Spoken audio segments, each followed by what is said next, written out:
it's great to be here. It's great to be back home. I think many of you know that I grew up just a few blocks from UBC, so whenever I come back, I feel like I'm coming home. I'm coming home to my family. Dirk sitting in the front row there, my husband of 35 years and my strongest supporter. And it's really great to be here and be with friends, be amongst friends today. Before I begin, I want to acknowledge that this event is taking place on the traditional lands of the Coast Salish Nation and the Musqueam people. And I want to speak for a moment about our beloved country and our future. Canada was founded, was built, it was steered by liberal ideals of individual freedom, responsibility, and opportunity. But before Canada was founded, Aboriginal people lived here for millennia. Ils croyaient que toutes les décisions devraient être faites pour bénéficier leurs enfants et leurs enfants et leurs enfants pendant 7 générations. Je veux honorer les Autochtones et leur engagement profond avec l'exploitation durable des terres et ressources. Ma vision pour le Canada est celle d'une société durable, une qui est viable socialement, économiquement, financièrement et écologiquement pendant ces 7 générations et non pas dans les 7 minutes d'un cycle de nouvelles.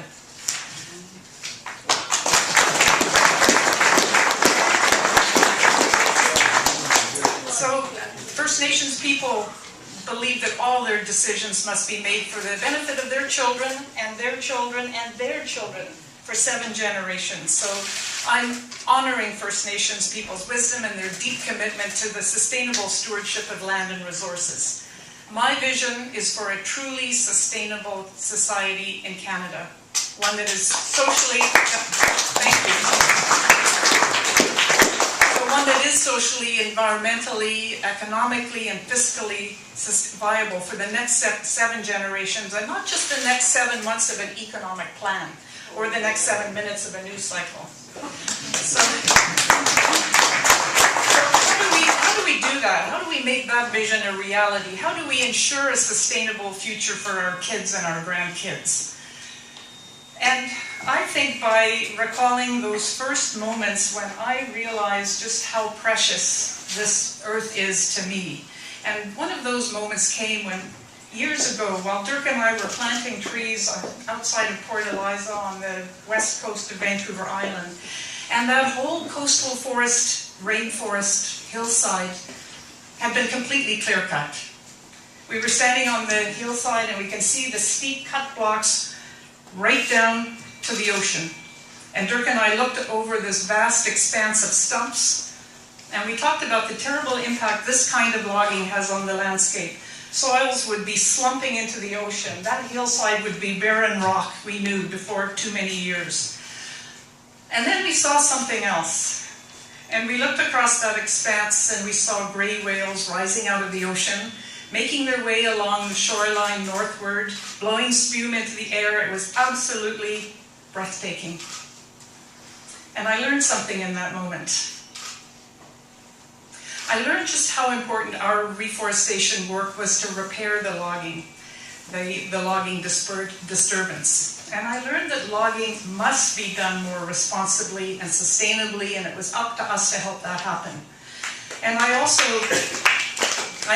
realized in that moment of devastation that there is hope. The same hope that has informed all that I do as an entrepreneur and as an MP for Vancouver Quadra. And that same hope fuels the vision that I have for this country, and the one that I believe my party, the Liberal Party of Canada, is the best suited to implement.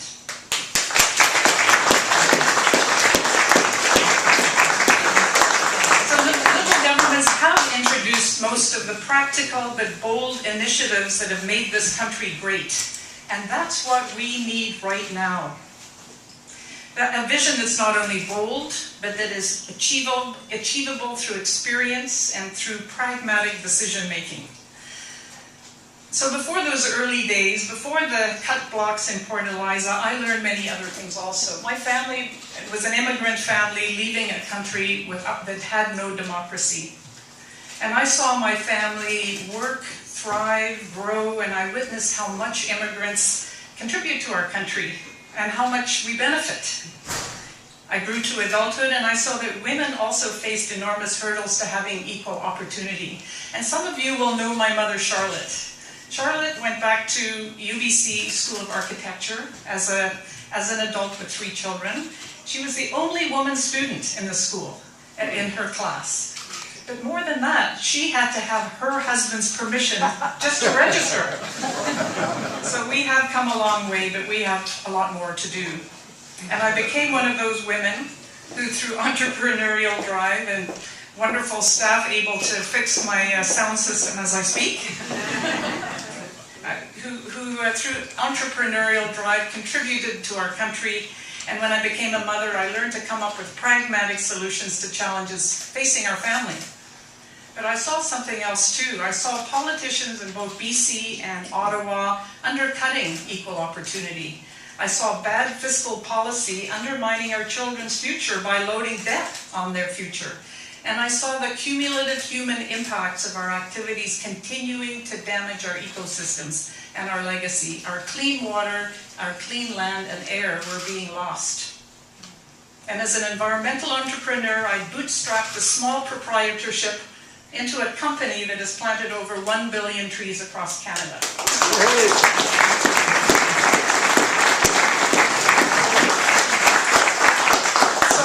Instead of protesting, I decided to act. I brought the full weight of my Canadian experience to my role as a British Columbia cabinet minister and applied it to climate change, the greatest threat to our children's future.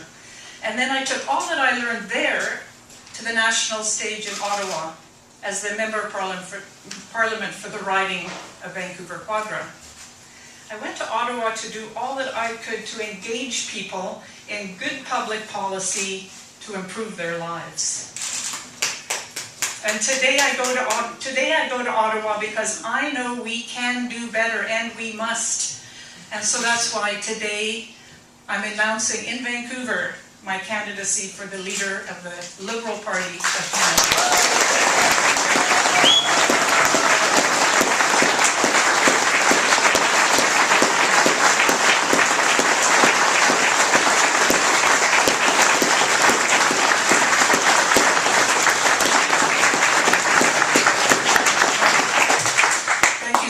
That warm hug. So as a woman, a mother, a Westerner, an entrepreneur, and a former cabinet minister, and I'm the only candidate in this race who can say that, I have the experience needed to do the hard work of rebuilding the Liberal Party. And I go to Ottawa to apply that experience on behalf of those millions of Canadians who are fed up with Stephen Harper's narrow comprehension of what Canada is all about, who are fed up with his approach of division and confrontation, of setting pensioner against boomer, against generations X, Y, and Z, of governing for voters and taxpayers instead of for all citizens. So Liberals will work with everyone. That's what made our country great. So whether you're a student and you're worried about climate change, or how Canada can be an energy superpower, and whether you're a woman fighting for affordable housing or childcare, or a Native Canadian living in a remote, impoverished reserve, whether you're a seasonal worker in Atlantic Canada, the Pacific Coast, fighting for your job, or whether you're an entrepreneur looking for opportunity and reduced red tape, you want someone in Ottawa who uses the full range of her experience and skills to make things better. Yeah.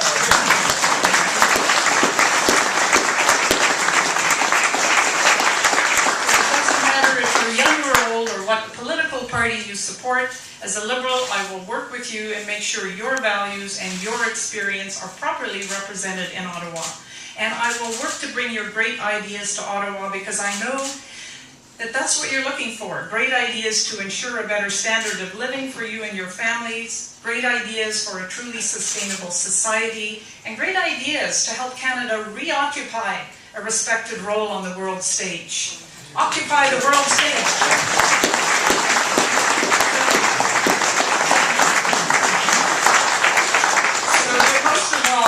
You want someone who has a track record of actually implementing ideas. So ideas themselves are rarely in short supply, but implementing them is another matter.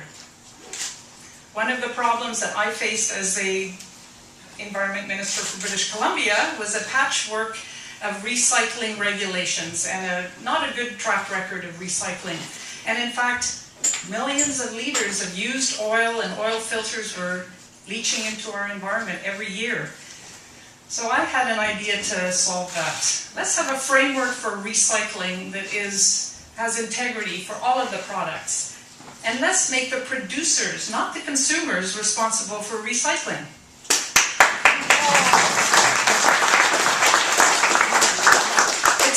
It seems simple and straightforward, and it's the right thing to do, but not 10 years ago, that was simply not the framework here in British Columbia. So how to take those used oil filters and those millions of liters of oil out of the ecosystem and the waterways? I consulted with the CEOs of the companies responsible for producing and distributing the products, and I got them on board, and we did it. So I would do the same for the issue of carbon. And as Stephen Chu, who's President Obama's energy guru, said recently, the Stone Age didn't end because we ran out of stones. It ended because there were opportunities to transition to better solutions. And we have the same opportunities to transition today to clean energy and energy efficiency.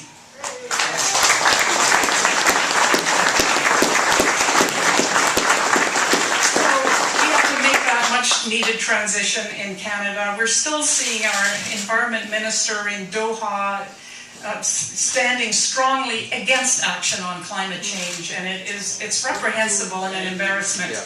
Yes. So in Canada, we have to end the phony debate in Parliament. We need to put a price on carbon, and I will work with Canada's CEOs to discuss the best way to implement this carbon price and ensure that they have the predictability and stability that business needs. And business does need to be involved here and be a leader. So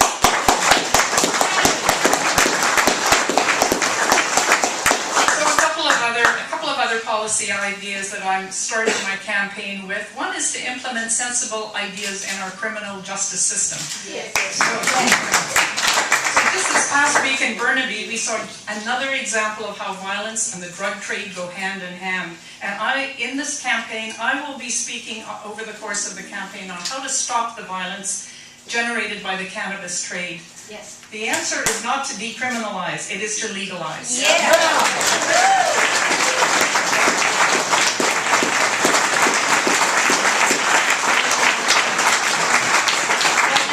Thank you to everyone in the room who has been helping raise the reality that our war on drugs approach does not work for cannabis and is creating more harm than good.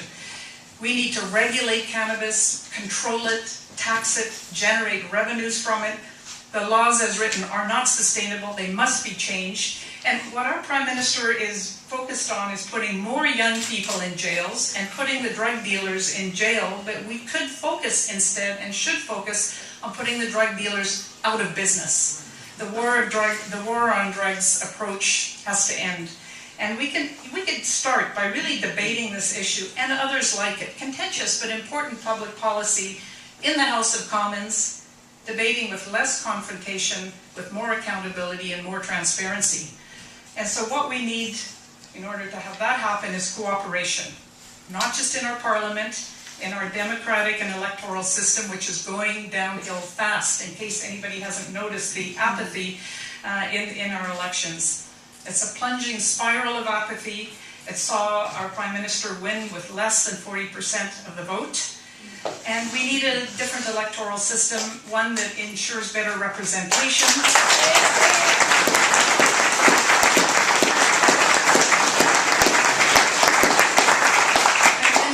Rewards the kind of behavior that you want to see, respectful behavior in Ottawa, not rewards the kind of divisive, negative, toxic behavior that's happening today. But you know, this change will never happen as long as Conservatives squeak in by splitting the progressive vote. And Calgary by-election was an excellent example. So I am a Liberal. I am against a merger. But what I am for the next election only is working with my party to adopt a system of voluntary cooperation at the riding level, with riding associations having the veto.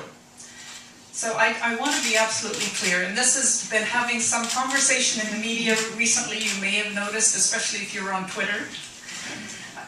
I believe the best thing for Canada is a reinvigorated Liberal Party with an agenda for a greener, fairer future of shared prosperity. And I can assure you that I will give my heart and my brains to the reinvigoration of our party as the best choice for Canadians.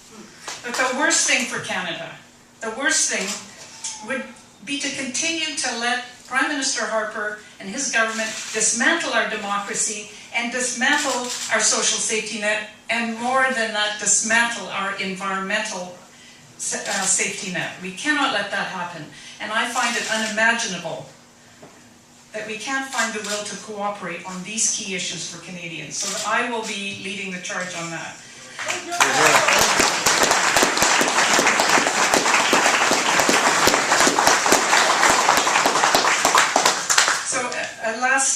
A last policy issue that I want to raise. I've said I go to Ottawa for many reasons, as a person with experience, and I go to Ottawa as a woman. In this campaign, I will welcome the opportunity to talk about the enormous strengths that women bring to public life, and my own track record illustrates that. And evidence shows that the increased success that women bring to boards that they're on through their cooperative problem solving. So as the leader of the Liberal Party of Canada, I would bring balance, ensuring that were I to become Prime Minister, no less than 40% of government appointments to all boards, commissions and agencies, including Cabinet, would be women.